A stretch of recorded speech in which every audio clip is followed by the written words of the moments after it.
Hello friends, कैसे हैं आप लोग। आज हम लोग पढ़ेंगे बीए हिस्ट्री ऑनर्स सेमेस्टर 1 के BHIC 101 खंड 1 में इकाई 1 के अंतर्गत भौगोलिक क्षेत्र और स्रोत, जिसमें आज पढ़ेंगे क्षेत्रों की प्रकृति।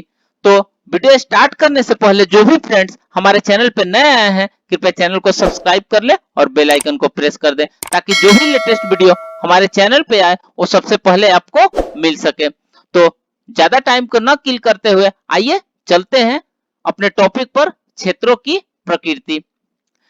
क्षेत्रों को वर्गीकृत करने का एक और तरीका उन्हें अस्थायी केंद्रीय क्षेत्रों, अपेक्षाकृत अलग थलग क्षेत्रों तथा अलग थलग क्षेत्रों के संदर्भ में हो सकता है। आइए हम इस तरह के वर्गीकरण की योग्यता को देखें। भारतीय इतिहास में काफी पहले से ही कुछ क्षेत्र शक्ति के चिरस्थायी केंद्र बन गए थे।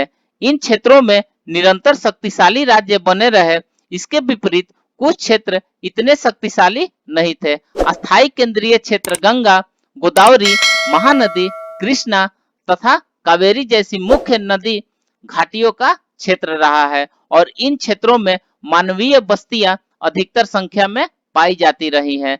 संसाधनों की उपलब्धता तथा व्यापार एवं संचार के अभिसरण ने इन क्षेत्रों के महत्व को और भी बढ़ा दिया है। तर्क संगत यह है कि ये क्षेत्र महत्वपूर्ण शक्ति के केंद्र में उभरे हैं, किंतु यह स्पष्ट कर देना आवश्यक है कि किसी का महत्वपूर्ण केंद्र होना इस बात पर निर्भर करता है कि ऐतिहासिक कारण उस क्षेत्र पर किस प्रकार अभिसारित होते हैं। मध्य भारत के अपेक्षाकृत अलग थलग क्षेत्र जैसे भीलों का देश, बस्तर एवं राजमहल की पहाड़ी या बस्तियों की संरचना, कृषिगत इतिहास, सामाजिक संगठन तथा राज्य प्रणाली की दृष्टि से केंद्रीय क्षेत्रों से भिन्न थे।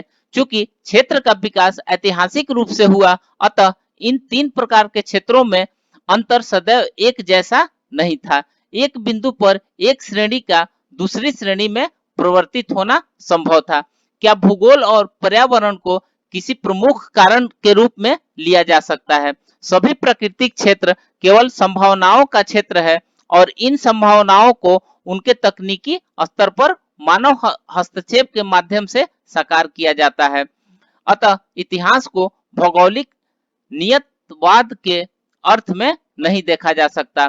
अगर हम हड़प्पा सभ्यता को देखें तो हम पाते हैं कि पर्यावरण और सामाजिक व्यवस्था के बीच सक्रिय संपर्क था, जिसके कारण पारिस्थितिक पतन हुआ। भारतीय उपमहाद्वीप की पहली शहरी सभ्यता हड़प्पा सभ्यता उत्तरी पश्चिमी भाग में एक बहुत विस्तृत क्षेत्र में विकसित हुई। पुरातात्विक साक्ष्य के इस समय के दौरान हल का व्यापक उपयोग दर्शाते हैं। उन्होंने गेहूं, जौ, पश्चिम एशियाई मूल की मसूर की फसलों के साथ साथ चावल और दालों जैसी स्वदेशी वर्षा ऋतु की फसलें का उगाना शुरू कर दिया था।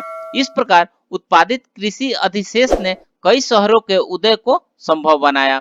अधिशेष ने सामग्री को प्रसंस्करण और विनिमय को बढ़ावा देने के साथ साथ व्यापार और कारीगर गतिविधियों को बढ़ावा दिया।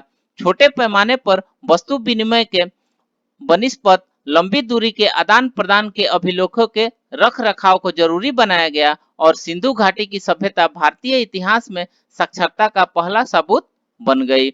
इस सभ्यता के शहरी केंद्रों को धीरे धीरे कमजोर पड़ने और गायब होने के लिए कई संभावित कारणों को जिम्मेदार ठहराया गया है। सरस्वती नदी का सूखना, सिंधु नदी में बाढ़ आना, पूरा वनस्पति विज्ञान के अनुसार जलवायु परिवर्तन, सिंचाई के कारण प्राकृतिक वनस्पति आवरण का ह्रास होना, इनमें से कुछ या सबने मिलकर सिंधु घाटी सभ्यता का पतन किया। विद्वान इस सभ्यता के पतन के मुख्य कारणों में से एक कारण पारिस्थितिक असंतुलन को महत्व दे रहे हैं। एक लंबे समय से निरंतर मानव और पशु उपयोग द्वारा परिदृश्य बिगड़ गया।